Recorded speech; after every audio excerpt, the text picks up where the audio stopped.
காலம் செய்த கோலம் இது, குத்தத்தை யார்மே சொல்லுவது? அம்மாடி என்ன செய்ய மன்னிக்கணும் என்னத்தான் யார்கிட்ட சொல்லி அழுவேன்? ராத்திரிக்கு கொஞ்சம் ஊத்திக்கிறேன், நொந்த மனச கொஞ்சம் தேத்திக்கிறேன். ராத்திரிக்கு கொஞ்சம் ஊத்திக்கிறேன், நொந்த மனச கொஞ்சம் தேத்திக்கிறேன்.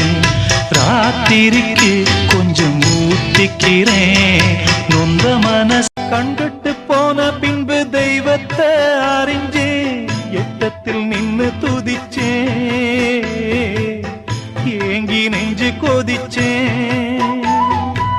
கைவிட்டு போன செல்வம் மீண்டும் தான் வருமா? காயங்கள் ஆறிவிடுமா? காலம்